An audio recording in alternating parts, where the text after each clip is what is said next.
नमस्कार। कहते हैं कि संवाद और समन्वय पर लोकतंत्र आधारित है और आज के समय में जब ख्वाबों पर चौकसी हो, विचारों पर पहरा लगा हो और अभिव्यक्ति को आए दिन कटघरे में खड़ा किया जाता हो तो संवाद की प्रासंगिकता और ज़्यादा बढ़ जाती है। अब देखिए, यूँ तो कहते हैं कि सत्ता पक्ष के साथ संवाद साधना बहुत ही कठिन काम है, पर मैं कहूँ कि कांग्रेस की दो पीढ़ियों के बीच में संवाद या संपर्क होना बहुत ही आसान है। तो हमने सोचा कि क्यों ना एक कार्यक्रम आप लोगों के लिए बनाया जाए, कुछ इस तरह रचा जाए कि कांग्रेस की दो पीढ़ियां बैठकर कुछ ज्वलंत मुद्दों पर, कुछ दिलचस्प विषयों पर अपनी राय साझा करें, एक दूसरे से बातचीत करें, चर्चा करें, ताकि कुछ नई पुरानी यादें ताज़ा हों, कुछ खट्टी मीठी यादें ताज़ा हों और एक नया विमर्श निकल कर आए। तो इसी चर्चा, इसी बातचीत के लिए आज मैं रागिनी नायक, कांग्रेस की राष्ट्रीय प्रवक्ता, और आदरणीय सलमान खुर्शीद साहब, जिनकी तारीफ में, या मैं कहूँ कि जिनका परिचय देते हुए मुझे ये कहना पड़ेगा कि कलम ना हो तो लहू तर्जुमा नहीं होता, इस दौर में आंसू जुबा नहीं होता, और जहाँ जाएगा वहीं रोशनी फैलाएगा, क्योंकि किसी चिराग का अपना मकान नहीं होता। तो एक बहुत ही बहुआयामी व्यक्तित्व के धनी, जिन्होंने जीवन में बहुत किरदार अदा किए, बहुत अलग अलग रोल बड़ी जिम्मेदारी के साथ निभाए, उनसे अलग अलग विषयों पर चर्चा करना मैं समझती हूँ आज एक बहुत ही सुखद अनुभव होने वाला है। तो पहली बात, सलमान जी, आप एक बड़ा ही लंबा सामाजिक और राजनीतिक जीवन आपने तय किया। शुरू करते हैं आपके स्कूल से, जहां आप हेड बॉय रहे, क्रिकेट टीम के कप्तान रहे, फिर दिल्ली यूनिवर्सिटी के सेंट स्टीफन कॉलेज से ऑक्सफोर्ड तक का सफ़र तय किया, और सिर्फ पढ़ा ही नहीं, ट्रिनिटी कॉलेज में पढ़ाया भी। वापस बुलाए गए, और बताएं किस काम के लिए बुलाए गए, कि इंदिरा गांधी जी के प्राइम मिनिस्टर्स ऑफिस में आप कार्यरत रहे, और वही शायद उसके बाद आपने सोचा कि अब अपनी प्रैक्टिस शुरू की जाए, और फिर उसके बाद भी एक लंबी कहानी है, आप उत्तर प्रदेश कांग्रेस कमेटी के अध्यक्ष रहे, आप नरसिम्हा राव सरकार में MOS कॉमर्स रहे, आपने देश के कानून मंत्रालय और विदेश मंत्रालय को बखूबी निभाया, संभाला। एक समय था जब आप खुद युवा पीढ़ी का प्रतिनिधित्व कर रहे थे, and now you belong to the older generation of the Congress party. तो नई और पुरानी पीढ़ी के बीच का संबंध, उनका तारतम्य आप कैसे देखते हैं, और ये जानते हुए that the only constant thing in the world is change, और शायद परिवर्तन संसार का नियम है, एक जनरेशनल शिफ्ट कितनी अनिवार्य है, और क्या वो हमेशा से जनरेशनल शिफ्ट बहुत स्मूथ रही है? देखिए, बड़ा मार्मिक करने वाली ये एक गाथा का आपने विवरण कर दिया। मैं जब मैं आया, राजनीति में आया या सार्वजनिक जीवन में आया, तो उस समय एक बहुत महत्वपूर्ण कदम मेरा जो था वो मिस हो चुका था। अच्छा। वो महत्वपूर्ण जो कदम है, वो जो स्टूडेंट पॉलिटिक्स होती है, जो युवा नेतृत्व जहाँ मिलता है, जहाँ उभरता है, वहाँ मुझे राजनीति करने का कोई अवसर नहीं प्राप्त हुआ। सेंट स्टीफन कॉलेज में मैंने एक चुनाव लड़ा था, प्रेसिडेंट का चुनाव लड़ा था, उसकी कुछ परिस्थितियाँ थी और वो चुनाव में नहीं जीत पाया, क्योंकि वहाँ रेजिडेंट्स वर्सेस नॉन रेजिडेंट्स का एक बिखराव होता है। आज भी है, मुझे लगता है शायद आज भी है। लेकिन पहली दफ़ा मुझे वो अनुभव हुआ कि जब भी आप कहीं किसी क्षेत्र में या किसी भी लेवल पर आप चुनाव लड़ते हैं, तो वहाँ पहले से एक नाकाबंदी होती है, जिससे विवश होकर लोग वही करते हैं जो होता चला आ रहा है। और कभी कभी एक कोई व्यक्ति ऐसा आता है जो उसको भलांग कर, उसको तोड़कर एक नई व्यवस्था पैदा करता है। लेकिन उस वक्त सेंट स्टीफेंस कॉलेज में ये नहीं हो पाया था। उसके बाद मैं ऑक्सफोर्ड गया। ऑक्सफोर्ड में मुझे अपने काम करने में बड़ी रुचि थी, मुझे बहुत आनंद आया रिसर्च काम में, और मैं कभी कभी ये सोचता था कि मैं अब ऑक्सफोर्ड से शायद वापस नहीं लौटूंगा। अगर भारत से इतना मुझे लगाव ना होता, घर से लगाव ना होता, तो मैं फिर ऑक्सफोर्ड नहीं रहता। और क्योंकि वहाँ का जो जीवन है वो इतना उदार सा जीवन है और इतना संतुष्ट करने वाला जीवन है किसी भी सोचने वाले व्यक्ति को, कि मैं वो छोड़ नहीं सकता था। लेकिन भारत की एक लगाव था, देश से, अपने घर से, परिवार से, तो मैं लौट कर यहाँ आया। जब मैं लौट कर यहाँ आया तो मेरी जो पीढ़ी के नौजवान थे वो राजनीति में आ चुके थे, वो राजनीति में काफ़ी आगे बढ़ चुके थे। बट मैंने ये तय किया कि कुछ दिन प्रधानमंत्री कार्यालय में काम करूँगा, क्योंकि मुझे एक बहुत बड़ा सम्मान मिला जब मुझे वहाँ 28 वर्ष की उम्र पर मुझे वहाँ काम करने का अवसर प्राप्त हुआ। फिर मैं सुप्रीम कोर्ट में गया। सुप्रीम कोर्ट के बाद पहला चुनाव लड़ने का मौका मिला। राजीव जी ने मुझे बुलाकर टिकट दिया। और सच्ची बात यह है कि जिस दिन मुझे मेरे चेंबर से डीपी सिंह और आर के गर्ग का चेंबर था जहां मैं काम करता था, वहां से मुझे संदेश प्राप्त हुआ वहां कि राजीव जी ने बुलाया है, प्रधानमंत्री ने बुलाया है। और मैं गया उनसे मिलने के लिए। तो मेरे पास उस समय खादी के कपड़े तक नहीं थे, आप सुनिए। तो अब मैंने कहा कि मैं उनसे कैसे मिलूं, तो मैंने अपने पिताजी के वार्डरोब में देखा कि कोई उनकी बुशर्ट, खादी की बुशर्ट हो या कुछ, मैं उसको पहन सकूं। तो एक मिल गई, वो मैंने पहनकर मैं राजीव जी के यहाँ पहुँचा। तो वहाँ जब बैठा था मैं उनसे मिलने के लिए बाहर बैठा था उनके एंटी रूम में, तो मैंने ये देखा कि मेरी जेब जो है, यहाँ की जेब वो मिसिंग है, जेब निकल चुकी थी, उधड़ चुकी थी, वो निकल चुकी थी। तो उसको मैं ऐसे याद रखता हूँ कि वो पता नहीं उन्होंने देखा होगा कि नहीं देखा होगा। बहरहाल उनसे छोटी सी चर्चा हुई। उन्होंने कहा कि हम आप चाहते हैं कि तुम लड़ो, चुनाव लड़ो, और मैंने हामी भरी, लेकिन ये कहा कि मुझे मालूम नहीं कि चुनाव कैसे लड़ा जाएगा, और वो सच्ची बात थी। तो उन्होंने कहा कि नहीं, कोई बात नहीं, मैं आऊँगा, हम लोग लड़ाएंगे चुनाव। और फिर मुझे बाहर आकर ये लगा कि उन्होंने ये देखा होगा कि इसकी तो जेब ही नहीं है, तो ये कहीं कुछ रख क्या पाएगा अपनी जेब में। बहरहाल उसके बाद चुनाव हुआ, 6000 वोट से मैं हार गया। उन्होंने फिर मुझे बुलाया और कहा क्या हुआ, तो मैंने कहा साहब 6000 से हार गया। उन्होंने कहा वो 6000 तो कुछ नहीं होते हैं। और 18 महीने बाद फिर से चुनाव हुआ, उसमें मुझे जीतने का अवसर मिला, लेकिन वो नहीं रहे। मुझे सबसे बड़ा दुख इस बात का था कि जिस दिन उनको मेरे कैंपेन में आना था फर्रुखाबाद में, उसके एक दिन पहले वो हमसे छीन लिए गए। और उसके बाद चुनाव लड़ने का मन नहीं था। चुनाव स्थगित हुआ 10-12 रोज़ के लिए, और मैं फर्रुखाबाद छोड़ के दिल्ली आ गया था। चुनाव लड़ने का मन नहीं होता था, क्योंकि जिस दिन उनका देहांत हुआ, उस दिन एक बहुत बड़ी आंधी आई थी जिसमें सारे पोस्टर्स हमारे उड़ गए थे, कहीं कोई निशान नहीं बचा था चुनाव का। और जो मन में एक ठेस थी, एक दर्द था, एक पीड़ा थी कि अब लड़ेंगे तो किसके लिए लड़ेंगे। तो दिल्ली से वापस फर्रुखाबाद जाना ऐसा लगता नहीं था कि संभव होगा कि मैं जा पाऊँगा, लेकिन वापस लौटा, चुनाव लड़ा, जीत गया। और जीतने के बाद फिर सरकार में आ गया। मुझे पता भी नहीं चला कि मैं कहाँ से कहाँ पहुँच गया और कैसे पहुँच गया। मैं एमपी की शपथ लेने से पहले सरकार का मंत्री बन चुका था, लेकिन मुझे कुछ आइडिया नहीं था कि आखिर क्या करना होता है और कैसे करना होता है। और सब कुछ फिर धीरे सीखते गए, देखते गए, लोगों से संपर्क किया, लोगों से संबंध बना। तो मेरी पीढ़ी के लोग जो पहले से राजनीति में आ चुके थे और जो संघर्ष से आए थे, जो स्टूडेंट पॉलिटिक्स से आए थे, उनसे फिर वहाँ दोस्ती हुई, संबंध बने। और तब से अब तक फिर लगातार एक गाथा है जो रुकती नहीं है। कभी खुशी, कभी गम, दोनों ही देखने को मिला। गम ज़्यादा देखने को मिला, खुशी कम देखने को मिली।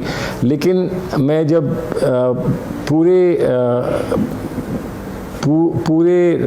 अपने मार्ग का अगर एक बार फिर से अपनी आँखों को दौड़ाकर देखने का प्रयास करूं, तो ये लगेगा कि बहुत जल्दी सब कुछ हो गया।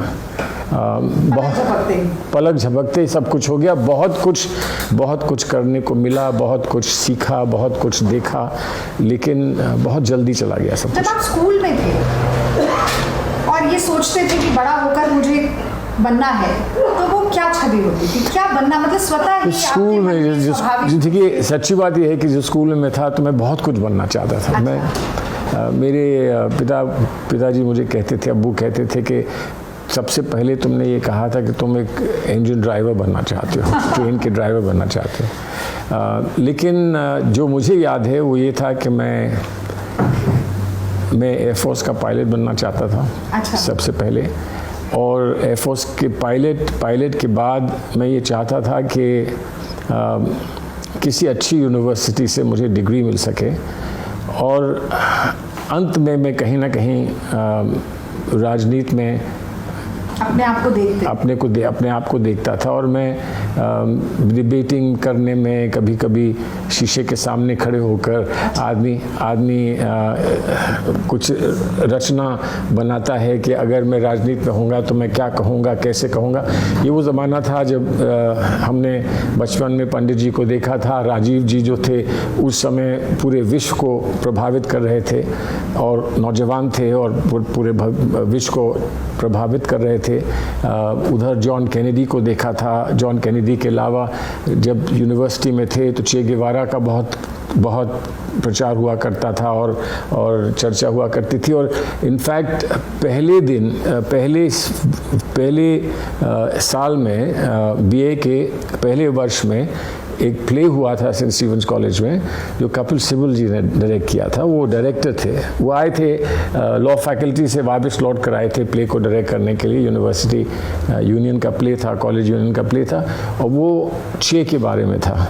और उसमें मैं एक गवर्नमेंट एजेंट था जिसने चे को मारा था। लेकिन बहरहाल सहानुभूति तो चे के साथ थी। और चे का उस वक्त बड़े बड़े लाल पोस्टर्स चे के लगा करते थे। तो आज भी है वो स्टार के साथ, तो आज भी है। तो और फिर मुझे यूनिवर्सिटी में सबसे पहले किससे दोस्ती हुई? मेरी सबसे पहले दोस्ती मेरी अपने क्लास में सफ्तर हाशमी से हुई थी। मुझे नहीं मालूम था कि ये क्रांतिकारी है, लेकिन उसके साथ बैठकर जब भी बात हुआ करती थी तो ये अवश्य लगता था कि ये कुछ और लोगों से अलग है। अब वो क्या अलग है, कितना अलग है, लेकिन बहुत सारी चीज़ें हैं जिन पर हमको बड़ा विश्वास था, जिन पर वो प्रश्न चिन्ह लगाया करता था। सत्याग्रह पर वो प्रश्न चिन्ह लगाता था। पीसफुल एजिटेशन को वो कहता था कि इससे कहीं कुछ नहीं होगा, तुम लोग सब बंधे हुए हो, तुम लोग सब बंधुआ मजदूर हो। क्योंकि वो एक क्रांतिकारी, उसका एक विज़न था। मुझे नहीं मालूम था कि एक दिन बढ़कर उस बेचारे के साथ ऐसा होगा जैसा हुआ, और कि वो एक कई जनरेशन्स के लिए एक प्रेरणा स्रोत बन जाएगा। क्योंकि बात पीएमओ की भी हुई, आपने एक लेख लिखा था 2009 में, द वीक में वो छपा, जिसमें आपने लिखा कि इंदिरा जी नए विचारों का बहुत स्वागत करती थी और नए लोगों को मौका देती थी। और जैसा हम सब जानते हैं आपके बारे में कि डॉक्टर अर्जुन सिंह गुप्ता ने आपको बुलाया, जो कि इकोनॉमिक एडवाइज़र थे इंदिरा जी के। आप आए, फिर आप उस लेख में ये भी लिखते हैं कि जो उस समय की ब्यूरोक्रेसी थी वो बड़े कड़े नियम कायदे वाली थी, आप नए थे। और जैसा कि वो उस गाने में भी है कि हम हैं नए, अंदाज क्यों हो पुराना, तो आपका कुछ अंदाज नया था, निराला था, और जो रिजिडिटी थी उसको आपने थोड़ा तोड़ने की कोशिश भी की वहाँ पर, जिसको इंदिरा जी ने सपोर्ट भी किया, उसको अप्रिशिएट भी किया, करती थी। देखिए तो जो एक इंदिरा जी की छवि है, एक आयरन फिस्टेड अप्रोच वाली, उसके बिल्कुल ही विपरीत आपके जो विचार थे कि ऐसा नहीं है, वो नई चीज़ ऐसी। देखिए वो अब किसी विषय पर उनकी आयरन फिस्टेड और स्टील वुमन वाली जो छवि थी वो कारगर होती होगी और रही होगी, और उसको आज तक लोगों का समर्थन प्राप्त है। लेकिन एक ह्यूमन एलिमेंट था। देखिए जो असल कॉम्बिनेशन था इंदिरा जी में, वो ये था एक अजीब सा अपनापन जो कहीं किसी के घर की बड़ी महिला के साथ होता है। अच्छा। कोई माँ हो, कहीं नानी हो, दादी हो, चाची हो, वो था उनमें। और दूसरी तरफ एक ये लार्जर देन लाइफ उनकी जो एक इमेज थी, उनकी जो छवि थी, पर दोनों बहुत अच्छी तरह इंटीग्रेटेड थी। उनके साथ ऐसा कभी नहीं लगा कि मैं एक तुच्छ सा व्यक्ति कहाँ इंदिरा जी के सामने बैठकर कुछ कह सकता हूँ। वो निकलवाती थी अच्छी अच्छी बातें, और कभी ऐसा नहीं लगा कि तुम अभी छोटे हो, चुप रहो, उनको बात करने दो। लेकिन तब भी इन सब चीज़ों के बावजूद मुझे ऐसा लगा कि यहाँ जो भी होगा वो बहुत धीमी गति से होगा, और यहाँ मैं कब तक रह पाऊँगा। और इसलिए एक दिन मैंने जाके अर्जुन सेन गुप्ता से कहा कि मुझे जाने दीजिए, मुझे प्रैक्टिस में जाने दीजिए, मुझे सुप्रीम कोर्ट जाने दीजिए। मैं यहाँ मुझे यहाँ घुटन इस बात की होती है कि मैं ऑक्सफर्ड से आया हूँ। ऑक्सफर्ड में आपको किसी को कुछ जवाब नहीं देना होता है, और यहाँ पर एक सिस्टम तो है ना, एक फाइल का सिस्टम है, एक प्रोटोकॉल का सिस्टम है, एक लाइन का सिस्टम है। वो सब ऑक्सफर्ड में मुझे उसका कहीं दूर दूर तक कोई अनुभव नहीं था, ना कोई अंदाज़ा था, और ना ही उसकी कोई ट्रेनिंग थी। तो यहाँ मुझे ऐसा लगता था कि मुझसे junior deputy secretaries, under secretaries इतना कुछ समझते हैं, जानते हैं, फाइल वर्क जानते हैं, यहाँ पर किस तरह से संवाद होता है वो जानते हैं। मैं तो बिल्कुल नहीं जानता था, मुझे तो सिर्फ ऑक्सफर्ड के जो ट्यूटोरियल्स हैं उनका संवाद याद था। तो इसलिए मुझे ऐसा लगता था कि मुझे यहाँ से निकलना होगा। लेकिन एक बात मैं आपको यहाँ रोकता हूँ, ये आपने सारे प्रश्न मेरे जीवन के बारे में पूछ लिए। मेरा जीवन गुजर गया है, बहुत कुछ गुजर गया है, और जिस तरह से आपने उसको डिस्क्राइब किया तो कहीं ऐसा ना लोगों को लगे कि एक आखिरी पड़ाव पर हम लोग पहुँचे हैं।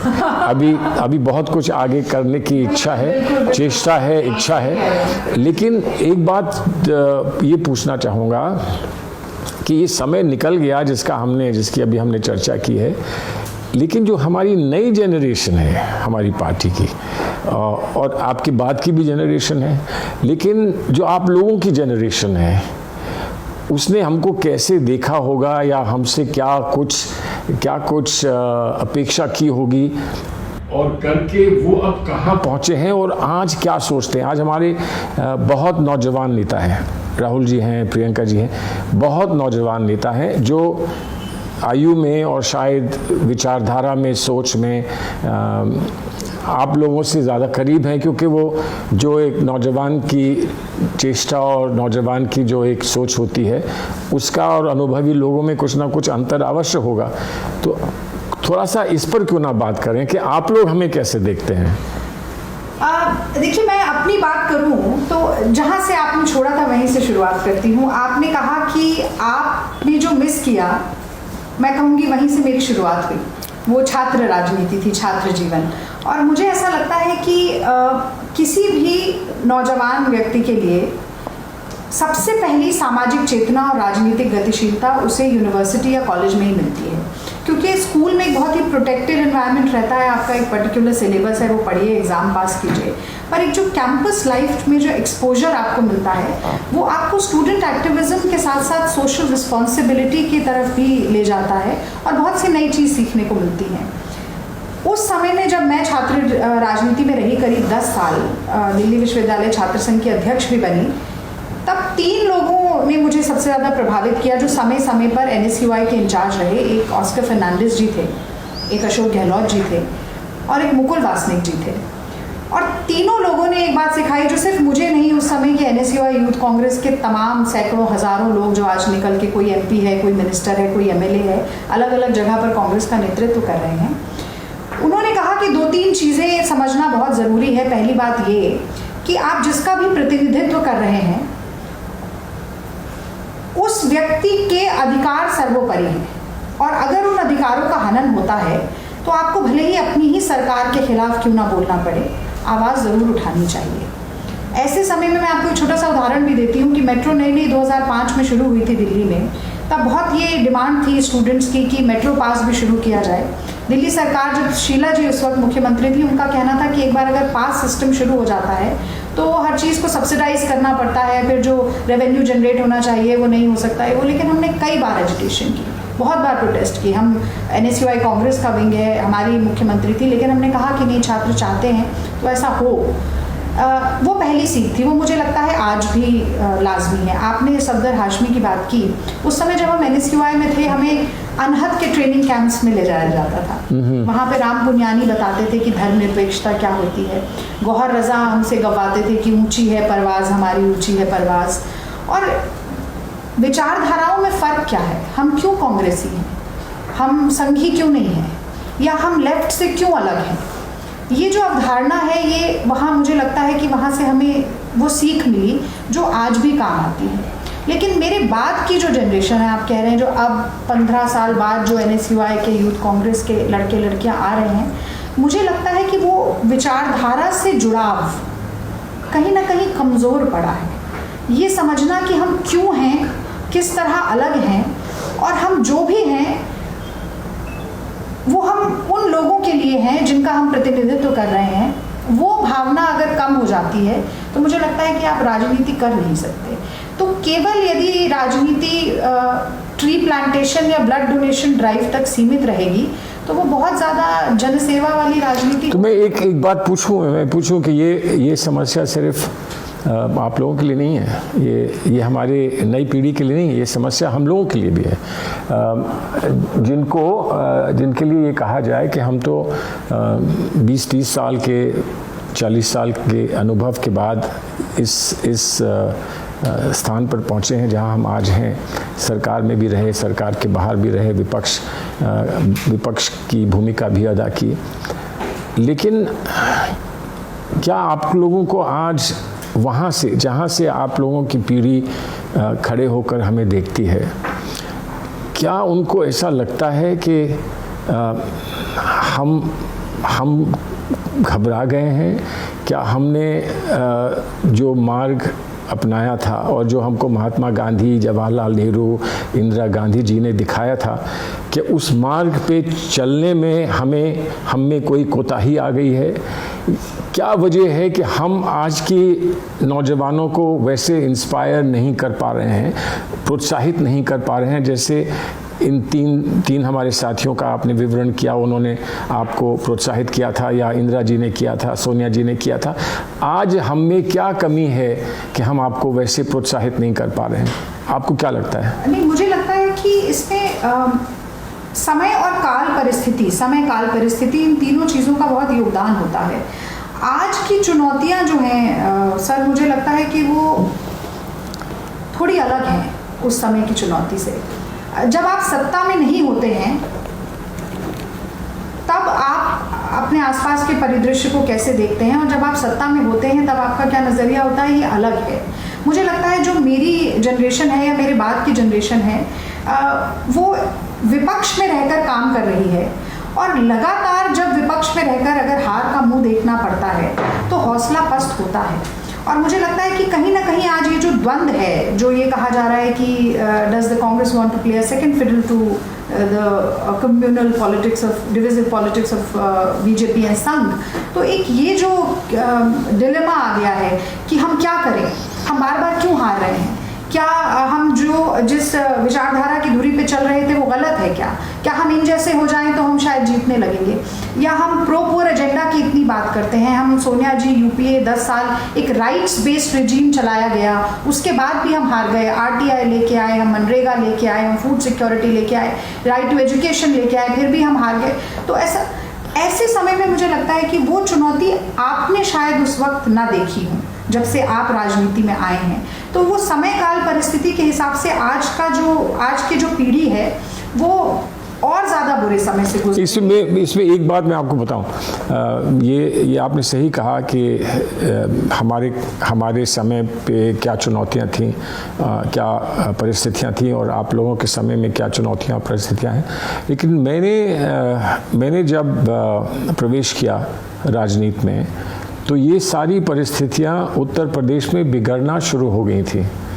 पहले चुनाव से लेकर, हम लोग चुनाव जीते, मैं 2 दफ़ा चुनाव जीता, लेकिन मेरे पहले चुनाव से लेकर जो 89 का था, तब से लेकर अभी 2014 में, उसके बाद 2019 में लगातार हमको उत्तर प्रदेश में ये मान के चलिए कि पराजय और पराजय से भी बदतर हमको उत्तर प्रदेश में देखने को मिला। बीच में मैं प्रदेश कांग्रेस का अध्यक्ष रहा, हम लोग 0 से 10 सीटों पर पहुंचे। उसके बाद मैं नहीं था अध्यक्ष, मैं वापस दिल्ली चला आया था। हम लोग बढ़कर 22 पर पहुंचे, जबकर और विपक्षी दल जिसमें बीजेपी वगैरह सबको आप ले लेते तो उनको इतनी बढ़त नहीं मिल पाई थी जितनी आज देखने को मिल रही है। तो पतन वहाँ से हमारा शुरू हुआ था, उत्तर प्रदेश से शुरू हुआ था। और मेरा ये मानना है आज भी कि हमारे नेतागण जब भी हमको फिर से पकड़ के खड़ा कर पाएंगे और हम लोग उनको सहयोग देने के लिए अपने पांव पर फिर से खड़े हो पाएंगे, तो कहीं ना कहीं उसका आरंभ, उसकी शुरुआत हमको करना होगा तो उत्तर प्रदेश से करना होगा। बिना उत्तर प्रदेश के हम भारत में अपना वो वर्चस्व नहीं बना पाएंगे जो हमने पहले कभी देखा है, और उसको बनाने की आवश्यकता है। इस देश को अगर बचाना है तो उसको बनाने की आवश्यकता है। लेकिन कहीं ना कहीं अलग अलग पीढ़ियों में समन्वय की आवश्यकता है। शायद कुछ बात थी जो हम नहीं समझ पाए, जो आप लोगों की पीढ़ी हमको समझाए। कुछ बात है जो आपकी पीढ़ी को हम नहीं बता पाए, जो अब बताने की आवश्यकता है। लेकिन कहीं ना कहीं जैसे आज हम यहाँ बैठे हैं, इस तरह से हमको बैठना होगा। बिल्कुल, आप ठीक। और एक बार नहीं, 1000 बार बैठना होगा, जब तक कि हम लोग सब ना समझ जाएं कि अब हमें क्या करना है। और ये हम लोगों का दायित्व बनता है, इस देश के प्रति ये हमारा दायित्व बनता है कि हम इकट्ठे होकर कुछ इस देश को करके दिखाएं।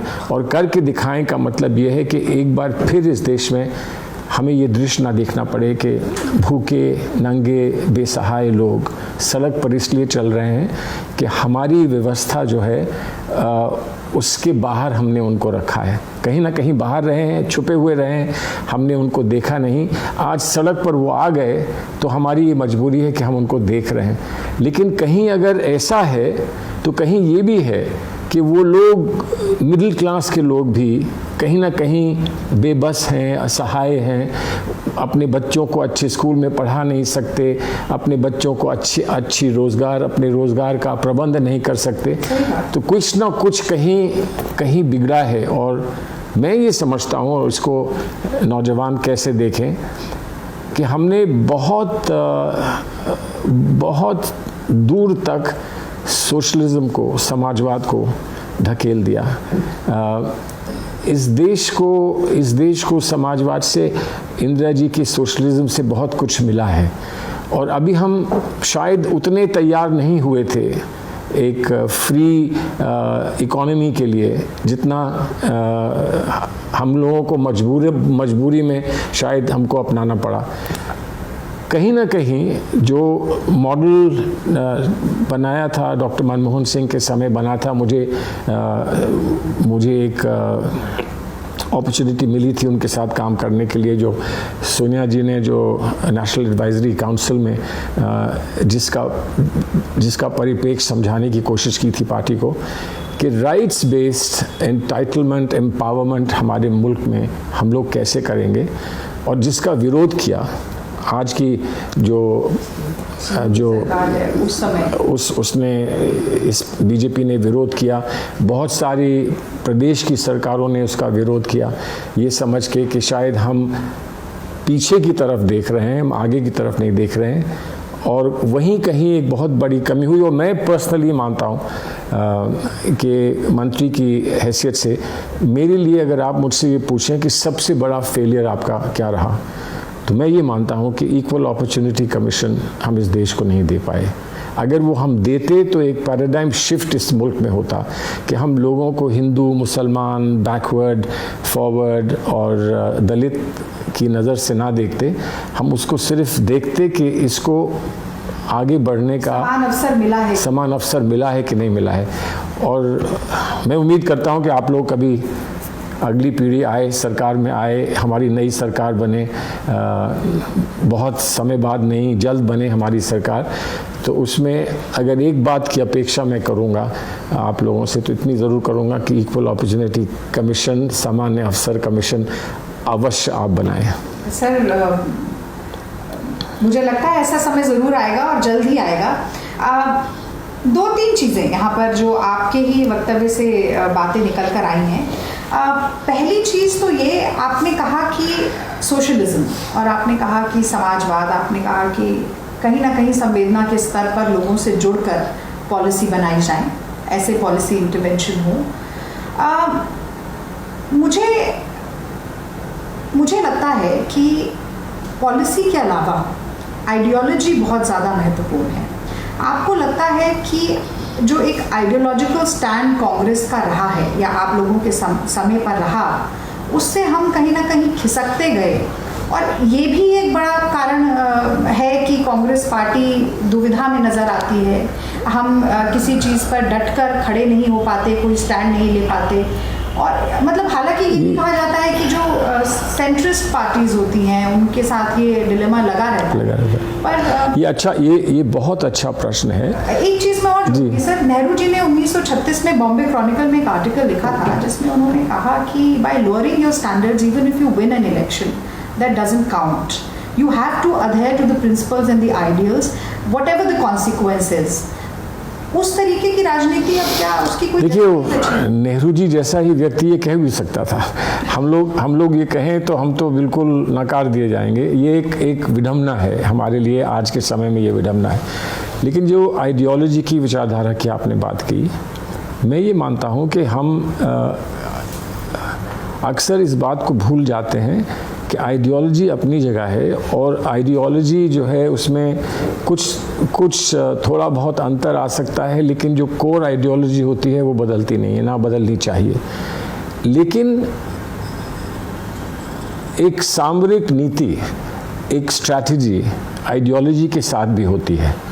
आज क्या हो गया है कि अगर हम सिर्फ आइडियोलॉजी की बात करें तो बहुत सारे उस आइडियोलॉजी के पहलू हैं जिसका शोषण करते हैं हमारे विरोधी। और जब मैं कहता हूं हमारे विरोधी, तो उसमें भारतीय जनता पार्टी भी है और भी विभिन्न दल हैं जिन्होंने समय समय पर हमको ठेस पहुंचाई है। दिल्ली की बात अगर करें तो दिल्ली में हमको ठेस पहुंचाई, उत्तर प्रदेश में हमको ठेस पहुंचाई, असम में हमको ठेस पहुंचाई, बंगाल में हमको ठेस पहुंचाई। तो सिर्फ बीजेपी नहीं है, और अन्य दल भी हैं जिन्होंने हमारी आइडियोलॉजी के पहलुओं का शोषण किया और हम पे आरोप लगाए कि आप अपीजमेंट कर रहे हैं, आप सिर्फ अल्पसंख्यकों के लिए अपनी बात कहते हैं। तो एक वो जो व्यवस्था लोग बना रहे थे या वातावरण लोग बना रहे थे, और दूसरी ओर उसको कंटेन करने के लिए, उस पर अंकुश लगाने के लिए क्या सामरिक नीति होनी चाहिए, क्या स्ट्रैटेजी होनी चाहिए। लेकिन स्ट्रैटेजी लगाने में हम ये भूल ना जाएं कि हमारी आइडियोलॉजी क्या है। तो मैं उसका एक उदाहरण देता हूँ। बम्बई में जो राइट्स हुए थे, श्री कृष्णा कमीशन की रिपोर्ट आई थी, बड़ी अच्छी रिपोर्ट थी, और कमोबेश सब लोग जानते हैं कि राइट्स किसने कराए थे, क्यों कराए थे, उसका क्या लक्ष्य था और उसके परिणाम कैसे हुए, सब लोग जानते हैं। लेकिन बहुत लोग ऐसा कहते हैं कि चाहे वो बम्बई के राइट्स हों या वो गुजरात के राइट्स हों, आपने उतनी सख्ती से आप पेश नहीं आए और आपने जवाबदेही वैसे नहीं मांगी जैसे आपको मांगनी चाहिए थी। ऐसा लोग हम पे आरोप लगाते हैं। मेरा ये मानना है कि वो इसलिए नहीं था कि कहीं आइडियोलॉजी हमारी फीकी पड़ गई थी, वो सिर्फ इसलिए था कि ह्यूमन एक्सपीरियंस में आगे बढ़ना होता है। आपको पुराने घाव लेकर बैठ जाने में आगे बढ़ने का अवसर नहीं मिलता। तो कहीं ना कहीं रेकन्सिलिएशन, कहीं ना कहीं पुरानी बात भूलकर कहीं ना कहीं आगे बढ़ने का प्रयास करें, ताकि वो दरार हमेशा के लिए ना पड़ी रहे। एक जनरेशन को बिगाड़ने के बाद और एक जनरेशन को दुख देने के बाद वो लगातार एक जनरेशन के बाद दूसरी जनरेशन, तीसरी जनरेशन तक वो दुख पहुंचाती रहे, ऐसा ना हो। साउथ अफ्रीका में मंडेला ने ऐसा किया था कि हमको कुछ भूलना भी होगा, तब हम आगे बढ़ सकेंगे। तो इसको अगर हम सही परिप्रेक्ष्य में समझ लें और हमारे वो लोग जो हमारे साथ थे और हमारी बात ना समझने की वजह से उन्होंने हमको छोड़ा, उत्तर प्रदेश में अपने प्रांत की बात कर रहा हूँ, अगर वो इसको अच्छी तरह समझ लें तो शायद हम एक बार फिर अपने रेनबो कोalition को ज़िंदा कर पाएंगे कि जब अलग अलग क्षेत्रों के और अलग अलग सोच के लोग लेकिन एक ही बंधन में बंधे हुए हों और वो हमारी आइडियोलॉजी का बंधन हो, तब शायद हमको आगे बढ़ने का एक अवसर मिलेगा।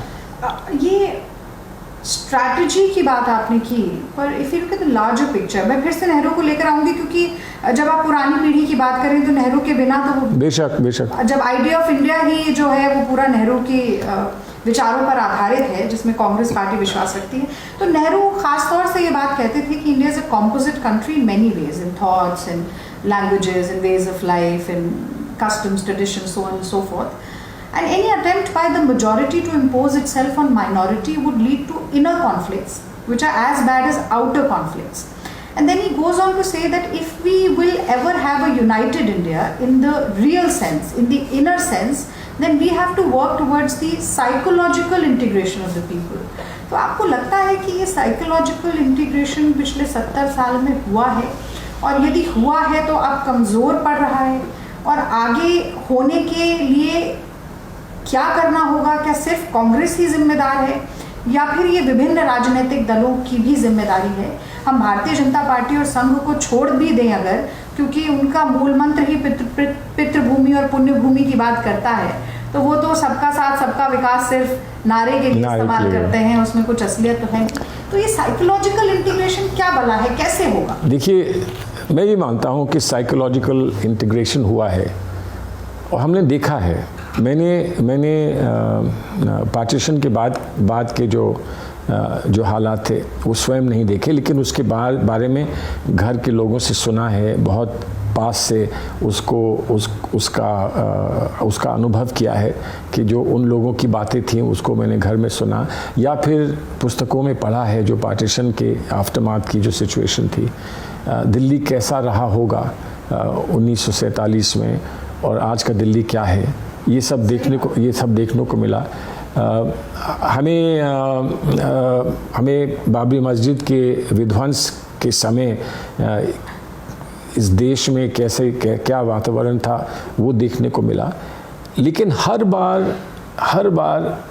और बार ऐसा लगा कि चाहे वो 84 के राइट्स हों, इंदिरा जी के असैसिनेशन के बाद के, या वो बम्बई के 93 के राइट्स हों जो कि बाबरी मस्जिद के विध्वंस के बाद हुए, कहीं ना कहीं लोग उनसे अपने आप को ऊपर उठाकर फिर से वापस जुड़ते थे। मैंने दिल्ली के बहुत सारे छोटे छोटे राइट्स देखे जब मैं नौजवान था, तो जामा मस्जिद के और बल्ली मारान के आसपास राइट्स देखे।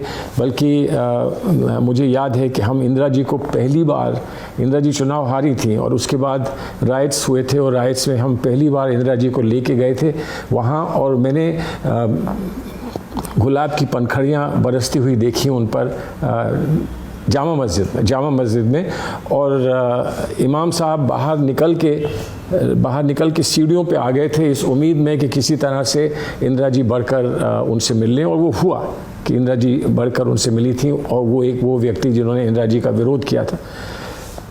तो वो देखा कि बिल्कुल बटे हुए मोहल्ले 10 दिन, 20 दिन, 1 महीने बाद फिर मिल जाते थे, फिर लोग वैसे जीते थे जैसे वो सदियों से जी रहे थे। ये बार देखा, इसको बम्बई में देखा, इसको गुजरात में मैंने इतनी करीब से नहीं देखा, लेकिन मैंने उत्तर प्रदेश में जगह जगह इस बात को देखा। तो लोग फिर से आ जाएंगे। Do you believe the essential social fabric of this country is secular? I'm absolutely 100% convinced it is secular. But at what time, किस समय पर किसका दायित्व बढ़ जाता है बहुसंख्यक और अल्पसंख्यक के बीच में, कब किसका दायित्व बढ़ जाता है, वो शायद समय पर उसमें अंतर आ जाता है। लेकिन हम लोग हैं सेक्युलर, बुनियादी तौर पर हैं सेक्युलर, और इसी वजह से मुझे विश्वास है कि हमारी पीढ़ी के बाद आप लोगों की पीढ़ी को एक सेक्युलर हिंदुस्तान हम लोग सौंप के जा पाएंगे, ऐसा मेरा विश्वास है। इसीलिए सर मुझे लगता है कि विचारधारा हमारी किसी भी पॉलिटिकल एक्शन का पिवटल पॉइंट होना चाहिए। I mean you will have to have a sound ideological basis, otherwise वो हमेशा ये रहेगा कि थोड़ा सा ऐसा कर लें तो शायद जीत जाएं, थोड़ा सा वैसा कर लें तो शायद जीत जाएं। एक कहावत है, uneasy lies the head that wears the crown. तो जो क्राउन ऑफ सेक्युलरिज्म आपने और हमने और हमारे पहले आने वाले लोगों ने और हमारे बाद में आने वाले लोगों ने पहना है, वर्चुअली पहना है, स्पिरिचुअली पहना है, वो उस क्राउन का दायित्व भी है, उस क्राउन का बोझ भी है, उस क्राउन की एक अपेक्षा भी है, उस क्राउन का एक वायदा भी है कि इसको हमें निभाना है। जो वादा किया वो निभाना पड़ेगा। एक जल्दी से मैं आपसे सवाल और पूछना चाहती हूँ।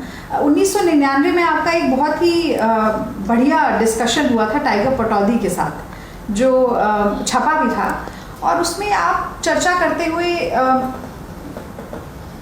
आपने ये कहा कि you generally feel very disconcerted about the fact that politics and politicians have been stereotyped and typecasted, और वो कुछ इस अंदाज में कि बहुत बार लोगों को ये कहा जाता है कि you're not political enough, या ये कहा जाता है कि अरे आप तो भैया इस तरह से सोचते हैं, आप राजनेता हो ही नहीं सकते।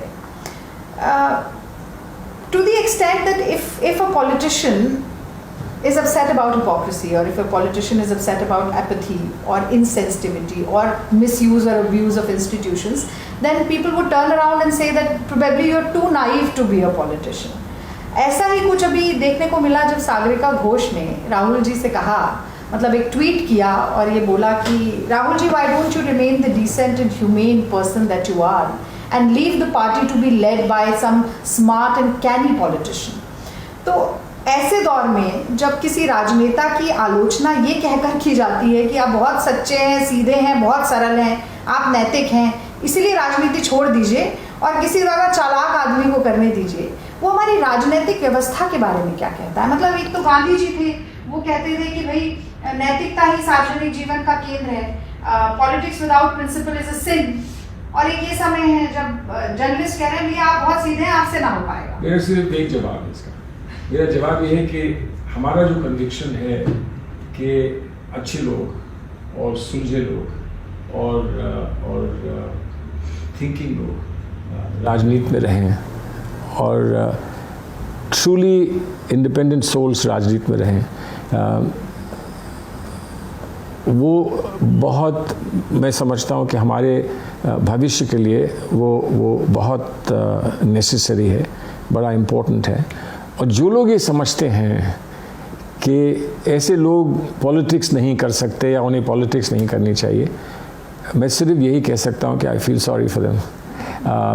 हम ऐसे लोग अगर पूरी तरह से खो बैठेंगे तो ये कहने वाले जो हैं वो सबसे पहले सर पीट लेंगे कि हमने क्या किया, कि हमने ऐसे लोगों से कहा कि तुम पॉलिटिक्स से अलग हो जाओ।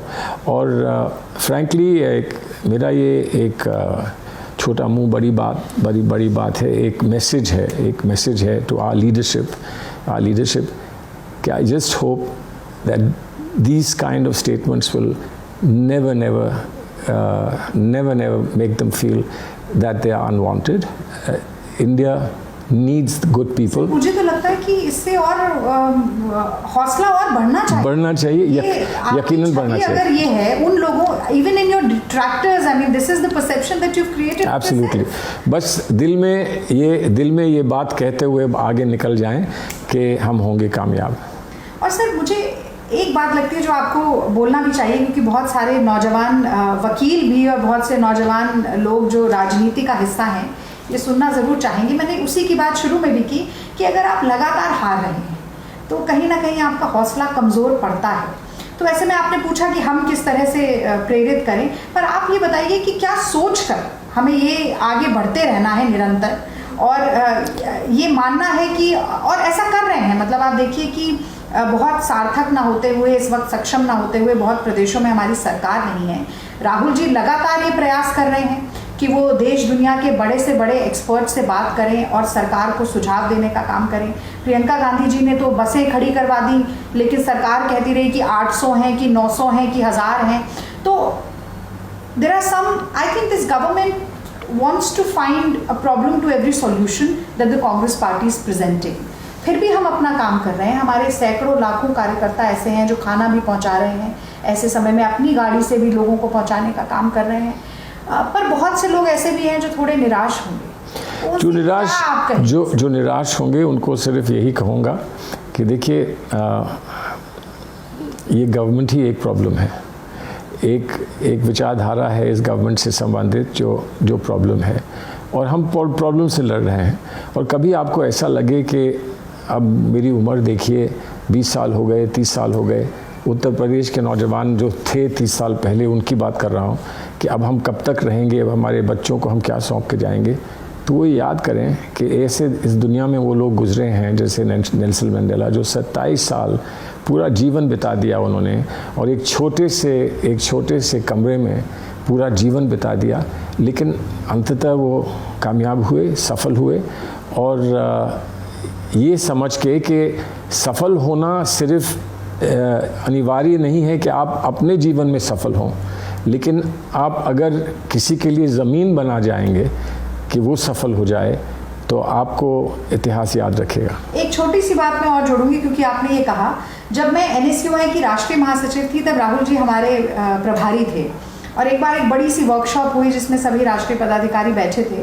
तो राहुल जी ने अनायास ही पूछा, हुआ ऐसे आपके साथ कई बार मेरी चर्चा हुई है कि वो अनायास ही कोई अचानक से एक प्रश्न पूछते हैं। तो उन्होंने कहा कि who is a leader, tell me. तो किसी ने कहा कि लीडर इज़ अ पायनियर, किसी ने कहा लीडर वो होता है जिसके फॉलोअर होते हैं, किसी ने कोई जवाब दिया, किसी ने कुछ। राहुल जी ने कहा कि देखिए, नेता वो व्यक्ति है जो अपने पीछे और नेता बना जाए। वही बात आपने भी, किसी के लिए ज़मीन बनाने का काम करना। तो मुझे लगता है कि ऐसे समय में आपने कहा कैसे प्रेरित कर सकते हैं, नए लोगों को मौका मिले आगे बढ़ने का, अपने नेतृत्व को संवारने का, अपनी प्रतिभा को दिखाने का, लेकिन बड़ों के अनुभव के साथ। क्योंकि जैसा कि घर में भी होता है, जब तक बड़ों से हमें सीख नहीं मिलती, हम जीवन में आगे बढ़ नहीं सकते। दो शब्द हैं, ज़मीर, ज़मीन। ज़मीर और ज़मीन लेकर हम आगे चलेंगे तो हम कामयाब होंगे, ऐसा मुझे पूरा विश्वास है। आज की चर्चा से बहुत चीज़ें सीखने को मिली और एक नया मार्गदर्शन भी मिला। आपका बहुत बहुत धन्यवाद सलमान सर। साथियों, देखिए, बहुत सी बार हमें ऐसा लगता है कि कहीं ना कहीं हम फंस गए हैं, आगे बढ़ नहीं पा रहे हैं, थोड़ी शिथिलता आ गई है, लेकिन उससे घबराना नहीं चाहिए। निरंतर अपनी मंजिल की तरफ आगे बढ़ते रहना चाहिए। और एक बात जो मैं आप सबसे कहना चाहती हूँ वो ये है कि असफलता एक चुनौती है, स्वीकार करो। क्या कमी रह गई देखो और सुधार करो। जब तक न सफल हो नींद चैन की त्यागो तुम, संघर्षों का मैदान छोड़ मत भागो तुम। कुछ किए बिना ही जय जयकार नहीं होती, कोशिश करने वालों की कभी हार नहीं होती। मुझे पूरा विश्वास है कि आज का ये संवाद आपको बहुत पसंद आया होगा। कोशिश रहेगी कि ऐसे ही बहुत से नए संवाद अलग अलग विषयों पर लेकर आपके साथ हम जुड़ सकें, क्योंकि एक नया रास्ता निकल कर आता है जब दो लोग बैठते हैं और कई विषयों पर, कई मुद्दों पर चर्चा करते हैं। एक नया नज़रिया निकल कर आता है और एक नई बात निकल कर आती है जो बहुत दूर तक जाती है। देखने के लिए बहुत बहुत धन्यवाद। और आगे भी यदि आप ऐसा कुछ करना चाहें तो हमने जैसे सोशल डिस्टेंसिंग को फॉलो किया, आप भी वैसा ही करें। इस कार्यक्रम के साथ जुड़ने के लिए आपका बहुत बहुत धन्यवाद, बहुत बहुत आभार। जय हिंद।